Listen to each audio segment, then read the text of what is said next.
Do you know that strange feeling when you're at a family gathering or party and someone asks how you're doing and you automatically respond, "I'm fine," even knowing that inside you're falling apart?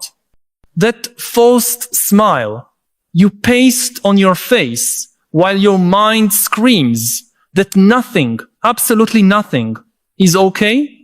If you've experienced this, and I'm sure you have, you intuitively understand one of the most disturbing truths of our time. We live in an era where pretending everything is fine has become an essential skill for social survival, but paradoxically, this very skill may be exactly what makes us most vulnerable when crises actually arrive. Today, I want to share with you a perspective that could fundamentally change how you view your own struggles and those of others around you. Because understanding this dynamic isn't just an interesting philosophical question. It's a matter of emotional and psychological survival in a society that teaches us to hide our humanity. The art of pretending everything is fine isn't new in human history. For centuries, different cultures developed sophisticated social codes that determined when and how people could express vulnerability. In Victorian England, for example, maintaining composure in the face of adversity was considered the pinnacle of moral virtue. Keep calm and carry on wasn't just a war slogan, it was a life philosophy that permeated all layers of society. In Eastern cultures, concepts like saving face became central elements of social organization, creating elaborate systems where superficial harmony was preserved, even when devastating emotional storms raged beneath the surface. But here's something fascinating. These historical traditions of self-control and composure emerged in societies where communities were small, interconnected, and where beneath the social conventions, genuine networks of mutual support existed.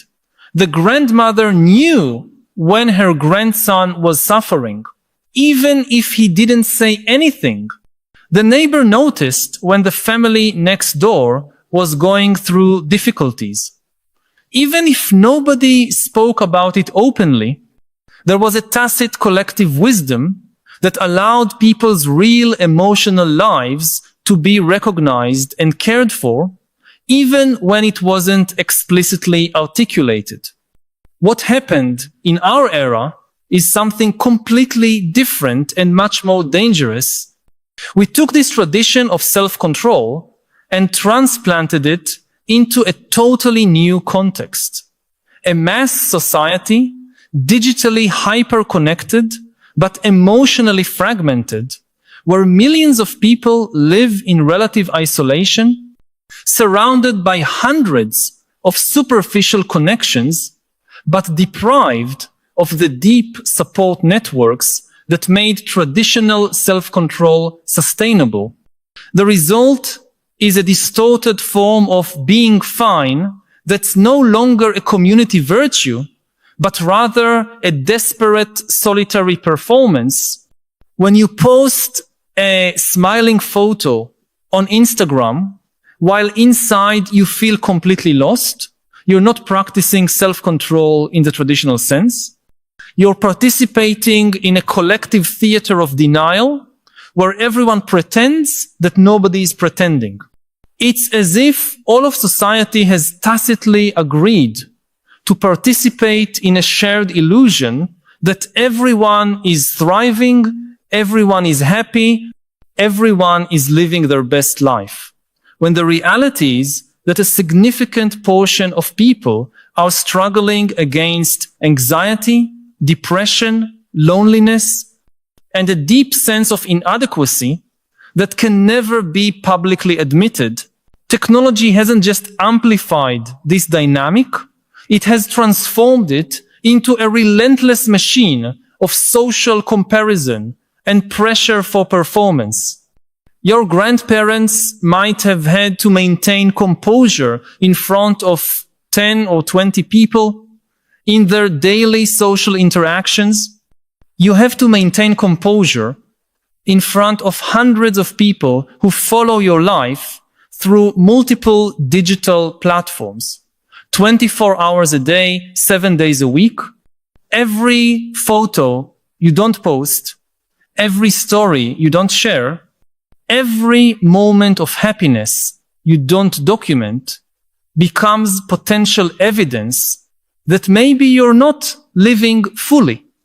Social media has created an economy of appearance where your social rating depends directly on your ability to project constant success, happiness, and fulfillment. And here lies a cruel irony. The more skilled you become at this performance, the more convincing your mask of being fine becomes, the more isolated you become from genuine connections that could offer real support when you need it. People begin to genuinely believe that you have your life figured out, that you don't need help, that you're one of those lucky people who simply flows through life without major difficulties. And you in turn begin to believe that everyone else really is fine, that you're unique in your struggles, that everyone else managed to decode some secret happiness code that was denied to you. But here's where things get really interesting and disturbing. This ability to pretend everything is fine, which our culture considers so valuable, actually makes us more fragile, not stronger, when we face real crises. Think about it. When you spend years developing a public personality that's always in control, always positive, always resilient, you're not just fooling others, you're systematically disconnecting from your own emotions, from your own internal warning signals, from your own ability to recognize when you need help. You become like a person who constantly takes painkillers to suppress the pain of a serious injury. The pain temporarily disappears, but the injury continues worsening beneath the surface, and when the painkillers stop working, the damage may be irreversible. The person who always projects that everything is fine develops an increasing tolerance to unrecognized emotional suffering, pushing their limits further and further, ignoring increasingly obvious signs that something is wrong, until one day reality erupts with such devastating force that the entire carefully constructed structure of their stable identity collapses all at once. Now, let's contrast this with the person who has always been open about their struggles, who never developed this sophisticated ability to pretend. Superficially, this person may seem more fragile, more unstable, less admirable according to conventional social standards. They're the one who occasionally cancels commitments because they're going through a difficult time, who sometimes admits they don't know what they're doing, who asks for help when they need it, who doesn't try to project an image of having everything under control all the time. But here's what happens when a real crisis hits both of these people. The person who always pretended to be fine has no idea how to deal with real adversity because they spent years suppressing and denying the small adversities that could have served as training. They didn't develop genuine support networks because they always signaled to the world that they didn't need support. They didn't develop self-compassion because they always forced themselves to maintain impossible standards of composure. They didn't develop the ability to ask for help because admitting they need help fundamentally contradicts the identity they built. When the crisis comes, they don't just face the external problem, they face the complete collapse of the entire coping system they thought they had. The person who has always been open about their difficulties, on the other hand, developed real emotional muscles. They know how to recognize when they're struggling.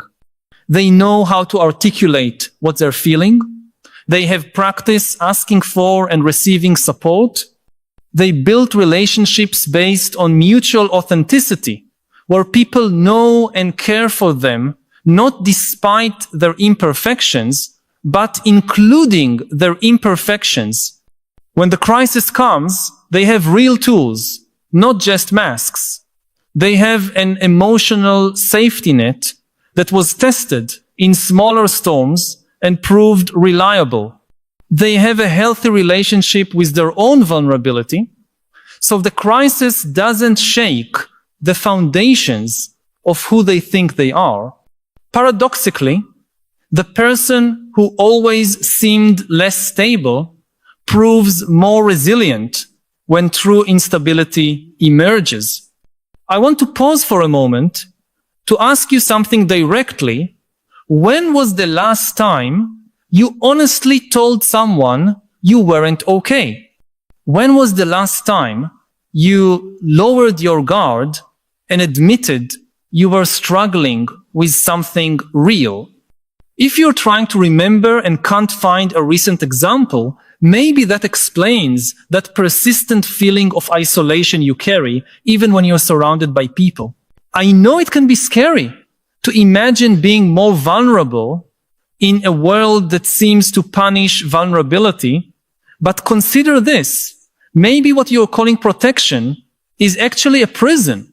If this feeling resonates with you, share your experience in the comments.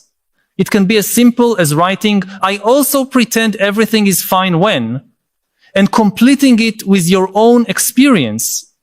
Your honesty might be exactly what someone else needs to read today to feel less alone in their struggle to maintain appearances. This dynamic becomes even more complex when we look at the different forms that crises can take in our contemporary society. We're not just talking about obvious tragedies like job loss, divorce, or death of loved ones. We're talking about more subtle but equally devastating crises. The existential crisis of realizing you spent 10 years building a career you hate. The relational crisis of discovering you don't really know any of the people you spend most of your time with. The identity crisis of realizing you don't even know who you are when you remove all the masks you use for different audiences. The spiritual crisis of confronting the possibility that everything you based your sense of purpose on might be an illusion. These crises don't appear suddenly like dramatic external events. They emerge slowly from internal contradictions that accumulate when we live too long disconnected from our own emotional truth. The person who specialized in pretending everything is fine developed an impressive ability to suppress internal alarm signals. When their career began to seem meaningless, they learned to focus on positive aspects and ignore the feeling of emptiness. When their relationships began to seem superficial, they learned to convince themselves that quality is less important than quantity. When they began to feel lost regarding their fundamental values and purposes, they learned to distract themselves with external goals and acquisitions. For years, this strategy might even seem to work. They might even get promoted, accumulate more social connections, achieve milestones that society recognizes as success. But each external victory built on a foundation of internal denial makes the eventual collapse more catastrophic. It's like building an increasingly tall building on a foundation that's slowly cracking. The taller the building, the more devastating the fall when the foundation finally gives way. On the other hand, the person who maintained a more honest relationship with their own limitations and difficulties develops greater sensitivity to their own internal signals. When something in their career isn't working, they notice more quickly and can make gradual adjustments before the situation becomes unsustainable. When a relationship isn't serving mutual growth, they can address the problem or step away before it becomes toxic.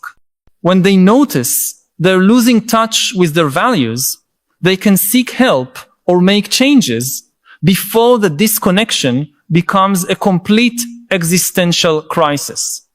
Their willingness to face minor discomforts regularly protects them from major disasters.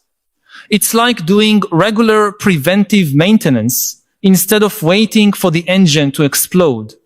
This difference becomes especially evident during collective crises, like the pandemic we recently experienced.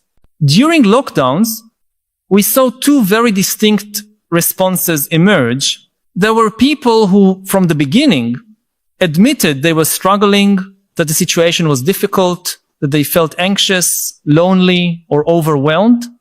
These people quickly connected with others, going through similar experiences, developed mutual support strategies, sought professional help when needed, and gradually developed sustainable ways to navigate the new reality. On the other hand, there were people who insisted they were enjoying time at home, that they finally had time for all those hobbies they always wanted to develop, that they were more productive than ever, and that they saw the pandemic as a growth opportunity. Many of these people who initially seemed to be adapting better eventually experienced much more severe emotional collapses when they could no longer maintain the performance of thriving in a situation that was objectively challenging for almost everyone. But it's important not to interpret this simplistically. I'm not suggesting we should complain constantly or dramatize our problems or use our difficulties as an excuse not to grow and evolve.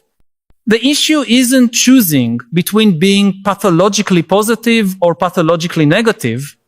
The issue is developing what we can call compassionate emotional realism.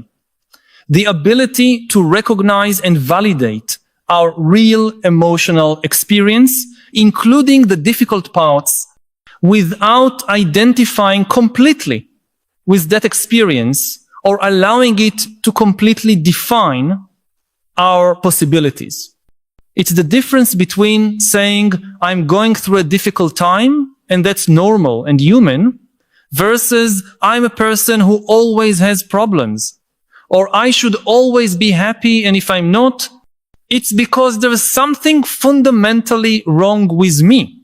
It's the difference between using difficulties as valuable information about what needs attention in our life versus using difficulties as evidence of our fundamental inadequacy. Here lies one of the deepest ironies of our contemporary condition. In an era that celebrates authenticity and individual expression more than any other in history, we have become extraordinarily skilled at performing falsified versions of ourselves. We confuse having a curated online presence with being authentic. We confuse projecting confidence with having genuine confidence. We confuse suppressing negative emotions with emotional maturity. We confuse keeping busy with having purpose. We confuse accumulating experiences with living fully. We confuse being digitally connected with being authentically related. And perhaps most dangerous of all, we confuse the ability to function amid unrecognized suffering with true resilience. True resilience isn't the ability to maintain a facade while you're falling apart inside. True resilience is the ability to recognize when you're falling apart, to seek and receive support, to process difficulties healthily, and to grow through adversity instead of simply surviving it. True resilience involves developing a healthy relationship with both your strength and your vulnerability, understanding that they're not opposites but complementary. True resilience means building your life on a foundation of self-knowledge and authentic connection, not on a foundation of image control and emotional suppression. When we begin to understand this, some profound implications become clear for how we choose to live and relate. First, we need to fundamentally question our relationship with what we consider success and strength. If our models of success are people who appear to have everything under control all the time, who never admit difficulties, who always project optimism and competence, then we are using models that might be directing us toward life strategies that make us more fragile, not stronger. We need to begin valuing and celebrating people who demonstrate emotional courage, the courage to be vulnerable when appropriate, to ask for help when necessary, to admit when they don't know something, to prioritize their inner well-being over external appearances, to build relationships based on genuine mutuality instead of mutual impression. Second, we need to rethink how we offer and seek support in our communities. If everyone in our social network is performing that everything is fine, how can we create spaces where it's safe not to be fine? How can we signal to others that we're safe people to share real struggles with? How can we develop sensitivity to perceive when someone might be suffering behind a mask of competence? This might involve small changes in how we ask, "How are you?" and really listen to the answer. How we share our own experiences in ways that invite genuine reciprocity. How we create regular spaces for conversations that go beyond superficial updates about work and activities. Third, we need to develop a more sophisticated practice of self-compassion and self-reflection. This means learning to notice when we're performing instead of simply being, when we're suppressing important signals of our emotional well-being, when we're prioritizing how others see us over our own internal integrity. It means developing the courage to ask ourselves difficult questions. Am I building my life according to my real values or according to what I think I should value? Am I cultivating relationships that know and support me authentically, or relationships based on an edited version of who I am? Am I pursuing goals that genuinely inspire me, or goals I think I should pursue? Am I caring for my inner well-being, or just managing my external presentation? Fourth, we need to recognize that living more authentically in a culture that rewards performance might involve real short-term costs. You might discover that some people distance themselves when you stop being what they expected you to be. Some opportunities might not appear if you're not willing to project confidence you don't feel. Some social situations might become uncomfortable when you're no longer willing to participate in superficial conversations or implicit success comparisons. But here's the crucial point. These short-term costs of living authentically are nothing compared to the long-term costs of living a life based on a foundation of denial and performance. And the long-term benefits of building your life on authenticity and genuine connection are exponentially greater than any temporary benefit you might gain maintaining a facade. Perhaps one of the most liberating realizations we can have is this: everyone is struggling with something. Everyone has fears, insecurities, moments of doubt, areas of their lives that aren't working as they'd like. The difference isn't between people who have problems and people who don't. The difference is between people who recognize their shared humanity and people who spend enormous energy trying to hide from this humanity. The person who appears to have everything figured out doesn't have fewer problems than you. They've just become more skilled at hiding their problems, often even from themselves.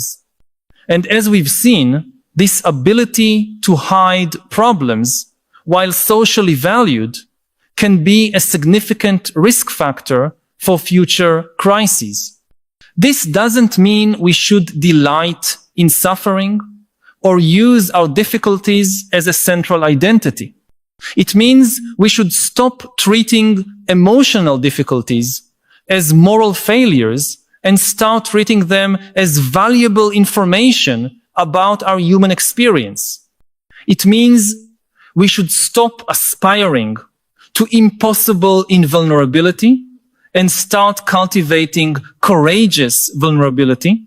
It means we should stop measuring our strength by our ability to function regardless of how we feel, and start measuring our strength by our ability to honor our feelings and still choose actions aligned with our values. As we navigate an increasingly complex and unpredictable world, these distinctions become not just philosophically interesting, but practically essential. We live in an era of accelerated change, increased uncertainty, and increasingly complex challenges. The people and communities that will thrive in this environment won't be those who became more skilled at maintaining appearances of stability, but those who developed genuine capacities for adaptation, learning, and growth through adversity. These capacities can only be developed through an honest and compassionate relationship with the full range of human experience, including the parts our culture teaches us to hide. If these reflections have touched on something you've been feeling, but perhaps haven't been able to fully articulate, know that you're not alone in this journey of discovering how to live more authentically in a world that often rewards performance. By joining this community, you'll connect with people who share your search for a more genuine and sustainable way of being in the world. Each week, we explore these deep questions together about how to navigate the complexities of being human in an era of accelerated transformation, always with the goal of finding not just intellectual understanding, but practical ways to live with more integrity and less unnecessary suffering. This is a space where your complete humanity is welcome, where your struggles are understood as a natural part of the human journey, and where we grow through honest dialogue about the real challenges we all face. Subscribe so we can continue this essential conversation about how to build lives based on authenticity instead of appearances, and how to develop the courage to be real in a world that encourages us to be perfect. The truth is that the approaching crisis, whether personal or collective, economic or existential, doesn't discriminate based on how well we can hide our vulnerabilities, but it certainly discriminates based on how well prepared we are to face reality when masks no longer work.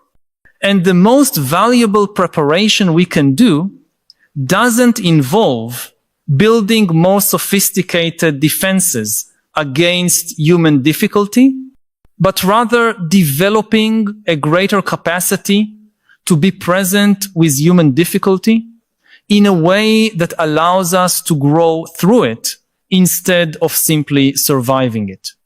The person who pretends everything is fine might maintain the illusion for a while, but when life demands real authenticity, that illusion becomes not just useless, but counterproductive. The person who learned to dance honestly with their own struggles will discover they developed exactly the skills needed to dance with the struggles that life inevitably offers.